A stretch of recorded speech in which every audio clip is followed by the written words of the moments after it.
ഈ ആശുപത്രിയുടെ സേവനങ്ങളൊക്കെ അനുഭവിച്ചിട്ടുള്ള ആളുകൾ സർക്കാരിന് അനുകൂലമായി ചിന്തിക്കും എന്നുള്ളൊരു ധാരണയുടെ അടിസ്ഥാനത്തിലാണ് ആരോഗ്യ മേഖലയെ മോശപ്പെടുത്താൻ വേണ്ടിയിട്ട് യൂത്ത് കോൺഗ്രസും ഈ പറഞ്ഞ മുസ്ലിം ലീഗ് ഇപ്പോൾ രംഗത്ത് വന്നിരിക്കുന്നത്. ഒരു മന്ത്രിയെ പിന്തുടർന്ന് ആക്രമിക്കേണ്ട എന്താവശ്യമാണ് UDF ഉള്ളത് എന്നുള്ളത്. BJPക്കാർ പോലും അവർക്കെതിരെ ഇത്രയും ഒരു വെറുപ്പോട് കൂടിയിട്ട് അവരെ ആക്രമിക്കാറില്ല എന്നുള്ളതാണ് യാഥാർത്ഥ്യം. ചില നിരോധിത സംഘടനകളിലുള്ള ആളുകൾ കോൺഗ്രസിനകത്ത് നുഴഞ്ഞു കയറിയിട്ടുണ്ട്. അവർ കോൺഗ്രസിനകത്ത് ആധിപത്യം സ്ഥാപിക്കാൻ വേണ്ടിയിട്ട് ശ്രമിക്കുകയാണ് എന്നുള്ള ഒരു ആരോപണം ഇതിനു മുമ്പും ഞാൻ പല ചർച്ചകളിൽ പറഞ്ഞിട്ടുള്ള കാര്യമാണ്. അത് വെളിവാക്കുന്ന രീതിയിലേക്കാണ് കാര്യങ്ങൾ പോയിക്കൊണ്ടിരിക്കുന്നത് എന്നെനിക്ക് തോന്നുന്നു. ലീഗിന്റെ സാമ്പത്തിക ലാഭം അതുമാത്രമാണ് അവർ ലക്ഷ്യം വെക്കുന്നത്. കേരളത്തിലെ മുസ്ലിം ന്യൂനപക്ഷം അനുഭവിക്കുന്ന ഒരു പ്രശ്നത്തെയും അഡ്രസ്സ് ചെയ്യാൻ വേണ്ടിയിട്ട് അവർക്ക് താല്പര്യമില്ല. അവരെ സംബന്ധിച്ചിട്ട് അവർക്ക് ഇന്നുണ്ടാവുന്ന സാമ്പത്തിക ലാഭം എന്താണോ അത് മാത്രമേ അവർ ലക്ഷ്യം വെക്കുന്നുള്ളൂ. കേരളത്തിലെ സ്വകാര്യ ആശുപത്രി മാഫിയയ്ക്ക് വേണ്ടിയിട്ട് കേരളത്തിലെ യൂത്ത് കോൺഗ്രസും കേരളത്തിലെ മുസ്ലിം ലീഗും പണിയെടുക്കുകയാണ്. നമസ്കാരം. ഇപ്പോൾ കേരളത്തിലെ ആരോഗ്യ രംഗത്തെ കുറിച്ചാണ് കേരളം ഒട്ടാകെ ചർച്ച. തെരഞ്ഞെടുപ്പ് വരാനിരിക്കുന്നു. അതിനോട് മുന്നോടിയായിട്ടുള്ള ഒരു ചർച്ചയാണോ അതോ നിലവിലത്തെ സാഹചര്യത്തിൽ നമ്മുടെ ആരോഗ്യരംഗം പരാജയമാണോ എന്നുള്ളതാണ് ഒന്നാമത്തെ ചോദ്യം. രണ്ടാമത്തേതെന്ന് പറയുന്നത് വീണ ജോർജിനോട് UDF ഇത്രമാത്രം വെറുപ്പുണ്ടാകാനുള്ള ഒരു കാരണം എന്താണ്? പലപ്പോഴും നമ്മൾ ആലോചിച്ചുകൊണ്ടിരിക്കുന്ന ഒരു കാര്യമാണ്. കാരണം ഇതേപോലെ ഒരു മന്ത്രിയെ പിന്തുടർന്ന് ആക്രമിക്കേണ്ട എന്താവശ്യമാണ് UDF ഉള്ളത് എന്നുള്ളത്. BJPക്കാർ പോലും അവർക്കെതിരെ ഇത്രയും ഒരു വെറുപ്പോട് കൂടിയിട്ട് അവരെ ആക്രമിക്കാറില്ല എന്നുള്ളതാണ് യാഥാർത്ഥ്യം. അവരൊരക്ഷരം മിണ്ടിയാൽ ഉടനെ തന്നെ അവർക്കെതിരെ വാളെടുക്കുന്ന ഈ ഒരു പ്രതിപക്ഷ നീക്കം കാണുമ്പോൾ നമുക്ക് തോന്നുന്നു, നമ്മൾ പലപ്പോഴും പറയാറുണ്ട്, ചില നിരോധിത സംഘടനകളിലുള്ള ആളുകൾ കോൺഗ്രസിനകത്ത് നുഴഞ്ഞു കയറിയിട്ടുണ്ട്. അവർ കോൺഗ്രസിനകത്ത് ആധിപത്യം സ്ഥാപിക്കാൻ വേണ്ടിയിട്ട് ശ്രമിക്കുകയാണ് എന്നുള്ള ഒരു ആരോപണം ഇതിനു മുമ്പും ഞാൻ പല ചർച്ചകളിൽ പറഞ്ഞിട്ടുള്ള കാര്യമാണ്. അത് വെളിവാക്കുന്ന രീതിയിലേക്കാണ് കാര്യങ്ങൾ പോയിക്കൊണ്ടിരിക്കുന്നത് എന്നെനിക്ക് തോന്നുന്നു. കാരണം വീണ ജോർജ് എന്ന പേരിനോടാണ് ഇവർക്ക് കലിപ്പ് എന്ന് തോന്നുന്നു. കാരണം നമ്മൾ പലപ്പോഴും പറയായിരുന്നു മുസ്ലിം ലീഗൊക്കെ അത്ര ഒരു വർഗീയ പാർട്ടിയൊന്നുമല്ല എന്ന് നമ്മൾ പറഞ്ഞു വെക്കുമായിരുന്നു. പക്ഷേ ഇന്നിപ്പോൾ മുസ്ലിം ലീഗിൻ്റെ പ്രവർത്തനങ്ങൾ നമ്മൾ വിലയിരുത്തുന്ന സമയത്ത് നമുക്ക് മനസ്സിലാക്കാൻ സാധിക്കുന്നത് ലീഗിൻ്റെ സാമ്പത്തിക ലാഭം അതുമാത്രമാണ് അവർ ലക്ഷ്യം വെക്കുന്നത്. കേരളത്തിലെ മുസ്ലിം ന്യൂനപക്ഷം അനുഭവിക്കുന്ന ഒരു പ്രശ്നത്തെയും അഡ്രസ്സ് ചെയ്യാൻ വേണ്ടിയിട്ട് അവർക്ക് താല്പര്യമില്ല. അവരെ സംബന്ധിച്ചിട്ട് അവർക്ക് ഇന്നുണ്ടാവുന്ന സാമ്പത്തിക ലാഭം എന്താണോ അത് മാത്രമേ അവർ ലക്ഷ്യം വെക്കുന്നുള്ളൂ. ഇപ്പോൾ KM ഷാജി പറഞ്ഞത് കേട്ടില്ലേ, കഴിഞ്ഞ 10 വർഷക്കാലം നമ്മുടെ സമുദായത്തിന് ലഭിക്കാതെ പോയിട്ടുള്ള സ്കൂളുകൾ ഇതൊക്കെ നമുക്ക് നേടിയെടുക്കാൻ വേണ്ടിയിട്ട്, അല്ലെങ്കിൽ സാമ്പത്തിക നേട്ടം ഇതൊക്കെ നേടിയെടുക്കാൻ വേണ്ടിയിട്ടാണ് നമ്മൾ ഈ പ്രാവശ്യം UDF അധികാരത്തിൽ വരുന്നത് എന്ന് പറയണമെന്നുണ്ടെങ്കിൽ ഞാൻ പറയട്ടെ, ഈ ഏതാനും ചില ആളുകൾക്ക്, മുസ്ലിം ലീഗിനകത്ത് ഏതാനും ചില ആളുകൾക്ക് സാമ്പത്തിക നേട്ടം ഉണ്ടാകും എന്നതിനപ്പുറത്ത് ഈ കേരളത്തിലെ മുസ്ലിം ന്യൂനപക്ഷത്തിന് സാമ്പത്തികമായിട്ട് നേട്ടം ഉണ്ടാക്കാൻ വേണ്ടി സാധിച്ചിട്ടുണ്ടോ? ചില വൻപൻ മുതലാളിമാർ ഉണ്ടായിട്ടുണ്ട്. അതിനപ്പുറത്തേക്ക് ഇപ്പോഴും അടിസ്ഥാന ശമ്പളമായ വെറും 10,000 രൂപയ്ക്ക് നമ്മുടെ റീറ്റെയിൽ ഷോപ്പുകളിൽ ജോലി ചെയ്യുന്ന ആളുകളെ എനിക്ക് പരിചയമുണ്ട്. 10,000-12,000 രൂപയ്ക്ക് ജോലി ചെയ്യുന്ന ആളുകളെ നമുക്ക് പരിചയമുണ്ട്. അപ്പോൾ ഞാൻ പറഞ്ഞു വരുന്ന കാര്യം എന്താണ് എന്ന് ചോദിച്ചു കഴിഞ്ഞാൽ, വീണ ജോർജിനെതിരെ കഴിഞ്ഞ ദിവസം കണ്ണൂർ റെയിൽവേ സ്റ്റേഷനുണ്ടായ ആക്രമണം, ഈ കണ്ണൂർ റെയിൽവേ സ്റ്റേഷനുണ്ടായ ആക്രമണത്തെക്കുറിച്ച് കേരളത്തിലെ കോൺഗ്രസ് നേതാക്കന്മാരും മറ്റ് ഘടകകക്ഷി നേതാക്കന്മാരും ഒക്കെ പറഞ്ഞുകൊണ്ടിരിക്കുന്ന കാര്യം എന്താണ് എന്ന് ചോദിച്ചു കഴിഞ്ഞാൽ, വീണ ജോർജിൻ്റെ അടുക്കൽ പോലും ഒരു കുഞ്ഞു പോലും എത്തിയിട്ടില്ല എന്നുള്ളതാണ് പറയുന്നത്. ആ വിഷ്വൽസ് നമ്മൾ കൃത്യമായിട്ടൊന്ന് പരിശോധിക്കുന്ന സമയത്ത് നമുക്ക് വ്യക്തമാകുന്ന ചില കാര്യങ്ങളില്ലേ. കാരണം ഈ രണ്ടാളുകൾ പുറത്തു വന്ന് നിൽക്കുന്നു. വീണ ജോർജ് തനിച്ചാകുന്ന അല്ലെങ്കിൽ തനിച്ച് നടന്നു പോകുന്ന സമയം നോക്കി ഇവരുടെ മുമ്പിലേക്ക് എടുത്തു ചാടുന്നു. ഈ ഞെട്ടിക്കൽ ബിരിയാണി എന്ന് നമ്മൾ കേട്ടിട്ടില്ല. ഞെട്ടിക്കൽ ബിരിയാണിയുടെ ആ ബിരിയാണി കൊണ്ട് ഇടുന്ന സമയത്ത് തന്നെ അതിൻ്റെ അപ്പുറത്തിരിക്കുന്ന ആൾ ഞെട്ടുന്നുണ്ട്. അപ്പോൾ സ്വാഭാവികമായിട്ടും ഇങ്ങനെ ഒരു അലർച്ചയോടുകൂടി ഓടി വരുന്ന കാണുമ്പോഴത്തേക്ക് ഒരു പകപ്പ് സ്വാഭാവികമായിട്ടും ഉണ്ടാകും. അതിനുശേഷം ആ വിഷ്വൽസിൽ വ്യക്തമാകുന്ന ഒരു കാര്യമുണ്ട്. ആ ഒരു വെള്ള ഷർട്ടിട്ടുള്ള ആ പോലീസുകാരനല്ല ഉദ്ദേശിക്കുന്നത്, വേറെ ഒരു വെള്ള ഷർട്ടിട്ടുള്ള, വെള്ള ഷർട്ട് എന്ന് പറയാൻ പറ്റില്ല, ഒരു ക്രീം ഷർട്ടിട്ടുള്ള ആ ആളുടെ ഒരു കൈയിൽ മുദ്രാവാക്യം വിളിക്കുന്നുണ്ട്. പക്ഷെ അദ്ദേഹത്തിന്റെ മറുകൈ എവിടെയാണെന്ന് നമുക്ക് കാണാൻ പറ്റുന്നില്ല. ഞാൻ കരുതുന്നത് തീർച്ചയായിട്ടും വീണ ജോർജിന് പെടലി വേദനയും അതോടൊപ്പം തന്നെ കൈക്കാണ് വേദനയുള്ളത്. തീർച്ചയായിട്ടും ആ പയ്യന്റെ രണ്ടാമത്തെ ഈ ഇടത് കൈ ഉപയോഗിച്ച് വലത് കൈ കൊണ്ട് മുദ്രാവാക്യം വിളിക്കുകയും ഇടത് കൈ താഴേക്ക് പിടിച്ച് വലിക്കുകയും ചെയ്തിട്ടുണ്ട്. ആ താഴേക്ക് പിടിച്ച് വലിച്ചു കഴിയുമ്പോഴത്തേക്ക് പെട്ടെന്ന് നമ്മളൊരു അറ്റാക്ക് ഏറ്റു കഴിയുമ്പോഴത്തേക്ക്, പ്രത്യേകിച്ച് ഇത്തിരി ധൈര്യമൊക്കെ ഉള്ളൊരു സ്ത്രീയാണ് വീണ ജോർജ് എന്ന് പറയുന്നത്. ആ വീണ ജോർജ് പുറകിലേക്ക് തിരിഞ്ഞു വന്നതിന് ശേഷമാണ് പിന്നെ ഈ KSVക്കാർക്ക് നേരെ തിരിഞ്ഞ് ദേഷ്യപ്പെടുന്നത്. അത് സ്വാഭാവികമായൊരു പ്രതികരണമാണ്. ആദ്യമൊന്ന് ഞെട്ടി, അതിനുശേഷം പിന്നീട് ഇവരെ അടുത്തേക്ക് ചെല്ലുന്ന സമയത്ത് ഈ പയ്യൻ കൃത്യമായിട്ട് അവരുടെ കയ്യിൽ പിടിച്ച് വലിച്ചിട്ടുണ്ട്. ഇപ്പം നമ്മൾക്ക് പെട്ടെന്ന് നമ്മളുടെ ദേഹത്തൊരാൾ കൈവച്ച് കഴിഞ്ഞാൽ നമ്മൾ പെട്ടെന്ന് പ്രതികരിക്കത്തില്ലേ? സ്വാഭാവികമായിട്ടും പ്രതികരിക്കത്തില്ലേ? ആ ഒരു പ്രതികരണത്തിന് വേണ്ടിയിട്ട് തന്നെയാണ് വീണ ജോർജ് തിരിഞ്ഞു വന്നിട്ടുള്ളതും അതോടൊപ്പം തന്നെ ഈ പറഞ്ഞ ഇവർക്ക് നേരെ പാഞ്ഞെടുത്തതും. ആ സമയത്ത് പോലീസുകാർ ഇവരെ ഇങ്ങനെ ചേർത്ത് പിടിച്ച് പുറകോട്ട് കൊണ്ടുപോവുകയാണ് ചെയ്യുന്നത്. ആ ഒരു ചിത്രം, ഒരു പോലീസുകാരത്തിന്റെ കൈ ഇങ്ങനെ കുരക്കിന് പിടിക്കുന്ന ഒരു ചിത്രമൊക്കെ AI അടിച്ചിറക്കി വിടാനായിട്ട് ഇവിടുത്തെ കേരളത്തിലെ ചില യൂത്ത് കോൺഗ്രസ്സുകാർ നിൽക്കുന്നു എന്ന് പറയുമ്പോഴത്തേക്ക് ഇവരുടെയൊക്കെ ഒരു നിലവാരം എവിടെയാണ്? ഇവരുടെയൊക്കെ ഒരു സ്വാഭാവികമായ ഒരു നിലവാരം മനസ്സിലാക്കണ്ടേ? നമ്മൾ ഇതിൻ്റെ അകത്ത് മനസ്സിലാക്കേണ്ടത് എന്താണ്?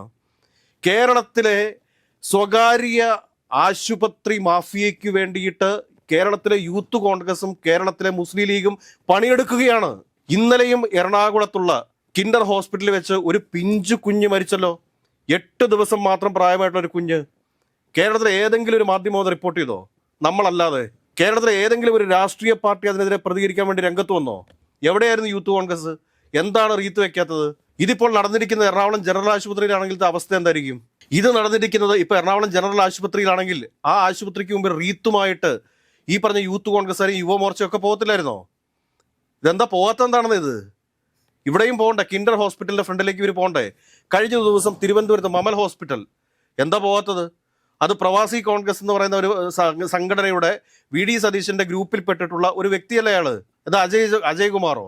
എന്താ അയാളുടെ ഹോസ്പിറ്റലിലേക്കും അയാളുടെ വീട്ടിലേക്കും എന്താ റീത്ത് വെക്കാൻ പോകാത്തത്? കാരണം കേരളത്തിലെ കോൺഗ്രസും അതോടൊപ്പം തന്നെ കേരളത്തിലെ മുസ്ലിം ലീഗും എന്ന് പറയുന്നത് കേരളത്തിലെ സ്വകാര്യ ഹോസ്പിറ്റൽ മാനേജ്മെന്റ് മാഫിയയുടെ കയ്യിലെ ടൂള് മാത്രമാണ്, വെറും ടൂള് മാത്രമാണ്. കഴിഞ്ഞ ദിവസം ഈ ലാത്തിചാർജൊക്കെ കഴിഞ്ഞതിന് ശേഷം ഈ KSUക്കാർ അവിടുത്തെ ഒരു ആശുപത്രിയിൽ പോയി നിൽക്കുന്നുണ്ടല്ലോ. സർക്കാർ ആശുപത്രിയാണത്. ആ സർക്കാർ ആശുപത്രിയുടെ ഫോട്ടോ കണ്ടു കഴിഞ്ഞാൽ അത് സർക്കാർ ആശുപത്രിയാണെന്ന് പറയുമോ? UDFന്റെ ഭരണകാലത്തുണ്ടായിരുന്ന ആശുപത്രിയാണോ ഇപ്പോഴത്തെ കേരളത്തിലെ ആശുപത്രി വാർഡുകൾ എന്ന് പറയുന്നത്? എത്ര മനോഹരമാണത്! എത്രയോ വലിയ അടിസ്ഥാന സൗകര്യങ്ങളുണ്ട്. ഈ വീണ ജോർജിനോട് എന്തിനാണ് ഇവർക്ക് ഇത്ര കലിപ്പ് എന്ന് ചോദിച്ചു കഴിഞ്ഞാൽ പല കാരണങ്ങളുണ്ടെന്നേ. കേരളത്തിലെ ആരോഗ്യ മേഖല ഇത്രയും നല്ല രീതിയിൽ മുമ്പോട്ട് കൊണ്ടുപോവുകയും ഒരു ദിവസം 3.25 ലക്ഷത്തോളം ആളുകൾ, 3 ലക്ഷത്തോളം OP പേഷ്യൻസും അതോടൊപ്പം തന്നെ 75,000-ഓളം ആളുകൾക്ക് അവിടെ കിടന്ന് ചികിത്സിക്കാനുള്ള സൗകര്യമുള്ള ഒരു സംവിധാനമാണ് കേരളത്തിലെ ആരോഗ്യ മേഖല എന്ന് പറയുന്നത്, കേരളത്തിലെ ആശുപത്രികൾ എന്ന് പറയുന്നത്. അപ്പോൾ അത് ഇത്രയും നല്ല രീതിയിൽ ഒരു വകുപ്പിനെ കൊണ്ടുപോകുമ്പോൾ ഈ ആശുപത്രിയുടെ സേവനങ്ങളൊക്കെ അനുഭവിച്ചിട്ടുള്ള ആളുകൾ സർക്കാരിന് അനുകൂലമായി ചിന്തിക്കും എന്നുള്ളൊരു ധാരണയുടെ അടിസ്ഥാനത്തിലാണ് ആരോഗ്യ മേഖലയെ മോശപ്പെടുത്താൻ വേണ്ടിയിട്ട് യൂത്ത് കോൺഗ്രസും ഈ പറഞ്ഞ മുസ്ലിം ലീഗ് ഇപ്പോൾ രംഗത്ത് വന്നിരിക്കുന്നത്. നമ്മൾ മനസ്സിലാക്കേണ്ട കാര്യം എന്താണ് എന്ന് ചോദിച്ചു കഴിഞ്ഞാൽ ഈ പറഞ്ഞ ബ്ലാക്ക് സ്റ്റോണിലും KKRലും ഒക്കെ ഈ കോൺഗ്രസ് നേതാക്കന്മാർക്കും മുസ്ലിം ലീഗ് നേതാക്കന്മാർക്കും ഒക്കെ വലിയ ഇൻവെസ്റ്റ്മെന്റുകൾ ഉണ്ടെന്നേ. അവരിനെ മിണ്ടാതിരിക്കുവോ? ഓരോ ഹോസ്പിറ്റലുകളും എടുത്ത് പരിശോധിച്ച് നോക്കിക്കോളൂ. ഈ ഹോസ്പിറ്റലുകളുടെയൊക്കെ പ്രധാനപ്പെട്ട ഇൻവെസ്റ്റേഴ്സ് ആരാന്ന് നിങ്ങൾ തെരഞ്ഞു പോകുന്ന സമയത്ത് അവിടെ ഏതെങ്കിലും ഒരു മുസ്ലിം ലീഗുകാരനെ നിങ്ങൾക്ക് കാണാൻ വേണ്ടി സാധിക്കും, അല്ലെങ്കിൽ ഏതെങ്കിലും ഒരു കോൺഗ്രസ്സുകാരനെ നിങ്ങൾക്ക് കാണാൻ വേണ്ടി സാധിക്കും. ഇവർക്കെതിരെ ഒരു അക്ഷരം മിണ്ടിക്കഴിഞ്ഞാൽ കേരളത്തിൽ എന്താണ് സംഭവിക്കുന്നത് ഇവിടെയുള്ള എല്ലാവർക്കും അറിയാം. ഇത് കൂടാതെ തന്നെ ഞാനൊരു കാര്യം പറയട്ടെ. ഈ 6,000 കോടി രൂപയൊക്കെ മുടക്കിക്കൊണ്ട് ഈ കേരളത്തിലേക്ക് ഇത്രയും വലിയ കോർപ്പറേറ്റ് ഭീമന്മാർ വരുന്നുണ്ടെങ്കിൽ അവർ ലക്ഷ്യം വെക്കുന്ന 2 കാര്യങ്ങളുണ്ട്. ഒന്ന്, കേന്ദ്ര സർക്കാരിന്റെ ആയുഷ്മാൻ എന്ന് പറയുന്ന ഒരു ഇൻഷുറൻസ് പദ്ധതിയുണ്ട്.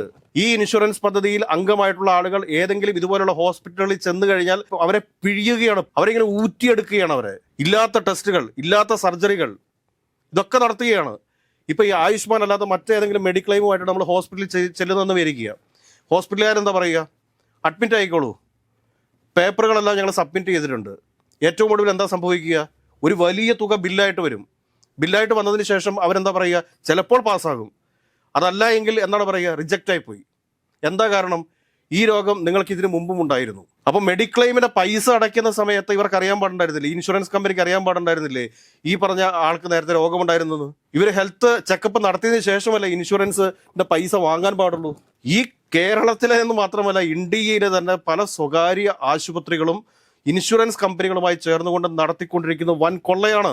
എനിക്ക് തന്നെ വളരെ അടുത്തറിയാവുന്ന ഒരാളുണ്ട്. അയാളൊരു ചെറിയ കാര്യത്തിന് വേണ്ടി ഒരു പ്രൈവറ്റ് ഹോസ്പിറ്റലിൽ ചെല്ലുന്നു. അദ്ദേഹത്തിന് മെഡിക്ലെയിം ഉണ്ട്. മെഡിക്ലെയിം പേപ്പറെല്ലാം സബ്മിറ്റ് ചെയ്തിട്ടുണ്ട് എന്ന് പറയുന്നു. മെഡിക്ലെയിം പാസ്സാകുമെന്ന് പറയുന്നു. ഏറ്റവും ഒടുവിൽ ആ ബില്ല് വന്നത് 3 ലക്ഷത്തോളം രൂപയാണ്. 25,000-30,000 രൂപ മാസ ശമ്പളത്തിന് ജോലി ചെയ്യുന്ന അയാളെ സംബന്ധിച്ചിട്ട് ഈ 3 ലക്ഷം രൂപ എന്ന് പറയുന്നത് ചെറിയ തുകയാണോ? അയാൾ കടക്കണിയിലായിട്ട് പോയിട്ടില്ലേ? അയാളുടെ ഹോം ലോൺ പെൻഡിങ്ങിൽ വന്നില്ലേ? അയാളുടെ 2 വീലർ ലോൺ പെൻഡിങ് വന്നില്ലേ? അയാളുടെ മക്കളുടെ വിദ്യാഭ്യാസത്തിന്റെ ചെലവിലേക്ക് വെച്ചിരുന്ന ഫീസ് അടയ്ക്കാൻ വെച്ചിരുന്ന അത് പെൻഡിങ് ആയിട്ടില്ലേ? ഒന്ന് ആലോചിച്ച് നോക്കണ്ടേ? ഈ കൊള്ളയൊക്കെ ഇവിടെ ഒരു സൈഡിൽ നടക്കുന്ന സമയത്താണ് സംസ്ഥാന സർക്കാർ സൗജന്യമായിട്ട് ആരോഗ്യരംഗത്ത് മരുന്നുകൾ നൽകുന്നത്, സർജറികൾ നൽകുന്നത്, നല്ല അടിസ്ഥാന സൗകര്യങ്ങൾ ഒരുക്കിക്കൊണ്ടിരിക്കുന്നത്. ഈ സമയത്ത് സ്വാഭാവികമായിട്ടും ഈ ഹോസ്പിറ്റൽ മാഫിയയ്ക്ക് പൊള്ളും. ആ പൊള്ളുന്നതും കുറച്ച് വർഗീയതയും കൂടി ചേരുന്നതോടുകൂടി വീണ ജോർജ് കേരളത്തിലെ ഏറ്റവും വെറുക്കപ്പെട്ട ആളായിട്ട് ചിത്രീകരിക്കാൻ വേണ്ടിയിട്ട് ഇവർ ശ്രമിക്കും. പിന്നെയും വീണ ജോർജിന്റെ ഭാഗത്തും പ്രശ്നമുണ്ട്. വീണ ജോർജിന്റെ ഭാഗത്ത് പ്രശ്നം എന്താണെന്ന് ചോദിച്ചു കഴിഞ്ഞാൽ ചിലപ്പോഴൊക്കെ ഈ ഹോസ്പിറ്റലുകൾ പരിശോധിക്കാൻ വേണ്ടിയിട്ട് പോകും. ഈ ഹോസ്പിറ്റലുകൾ പരിശോധിക്കാൻ വേണ്ടി പോകുന്ന സമയത്ത് അവിടെ എന്തെങ്കിലുമൊക്കെ പ്രശ്നങ്ങൾ കണ്ടു കഴിഞ്ഞാൽ അവിടെ ആര് നിന്നാലും, ഏത് മാധ്യമ പ്രവർത്തകർ നിന്നാലും അവരുടെ എല്ലാം മുമ്പിൽ വെച്ചിട്ട് എത്ര വലിയ ഉന്നത ഉദ്യോഗസ്ഥനാണെങ്കിലും, ഇപ്പൊ ആ ഹോസ്പിറ്റലിൽ സൂപ്രണ്ടാണെന്ന് വിചാരിച്ചു, അല്ലെങ്കിൽ നഴ്സിംഗ് സൂപ്രണ്ടാണെന്ന് വിചാരിച്ചു, അവരെ അവിടെ വെച്ച് തന്നെ ശകാരിക്കുന്ന ഒരു രീതി അവർക്കുണ്ട്. അവിടെ വെച്ച് തന്നെ അവരെ ശകാരിക്കാറുണ്ട്. ആ ശകാരം ഈ പറഞ്ഞ നഴ്സിംഗ് സൂപ്രണ്ടും ആ ഹോസ്പിറ്റൽ സൂപ്രണ്ടും അർഹിക്കുന്നത് തന്നെയാണ്. അവരുടെ ഉത്തരവാദിത്തം അവർ നിറവേറ്റാതെ വരുന്ന സമയത്താണ് മന്ത്രിക്ക് നേരിട്ട് ഇടപെടേണ്ടി വരുന്നത്. അതുകൊണ്ട് തന്നെ ഈ പറഞ്ഞ നഴ്സിംഗ് സൂപ്രണ്ടിന്, ഹോസ്പിറ്റൽ സൂപ്രണ്ടിനൊക്കെ മന്ത്രിയോട് സ്വാഭാവികമായിട്ടും ഒരു വെറുപ്പുണ്ടാവും, ഒരു ദേഷ്യമുണ്ടാവും, ഒരു പ്രതികാര ബുദ്ധി ഉണ്ടാവും. ആ പ്രതികാര ബുദ്ധിയെ കൂടിയാണ് ഇന്ന് കേരളത്തിലെ ഈ പ്രതിപക്ഷം എന്ന് പറയുന്ന കോൺഗ്രസും മുസ്ലിം ലീഗും കൂടി മുതലെടുത്തുകൊണ്ടിരിക്കുന്നത്. ഞാൻ പറയട്ടെ, ഇവരൊക്കെ പറയുന്നതിലെല്ലാത്തിനും സത്യസന്ധതയുണ്ടെന്ന് പറയാം. ഗവൺമെന്റ് ഹോസ്പിറ്റലുകളിലേക്ക് റീത്തുമായിട്ട് പോകുന്ന ഈ പറഞ്ഞ കേരളത്തിലെ കോൺഗ്രസും മുസ്ലിം ലീഗും ധൈര്യമുണ്ടെങ്കിൽ ഇന്നലെ 8 ദിവസം മാത്രം പ്രായമായിട്ടുള്ള ഒരു പിഞ്ച് കുഞ്ഞ് മരിച്ചിട്ടുള്ള കിൻഡർ ഹോസ്പിറ്റലിലേക്ക് ഒരു മാർച്ച് നടത്താൻ ഇവർക്ക് ധൈര്യമുണ്ടെങ്കിൽ ഇവർ പറയുന്ന കാര്യങ്ങളിൽ സത്യസന്ധതയുണ്ടെന്ന് പറയാം. അതല്ലെങ്കിൽ ഇവർ കാണിച്ചു കൂട്ടുന്നതെല്ലാം വെറും രാഷ്ട്രീയ നാടകമാണ്. അധികാരം എങ്ങനെയും പിടിച്ചിട്ട് കക്കാനും മുക്കാനും വേണ്ടിയിട്ടുള്ള ഒരു വ്യഗ്രതയിൽ ഇവർ പറയുന്നതാണ് എന്ന് തന്നെ നമുക്ക് പറയേണ്ടി വരും.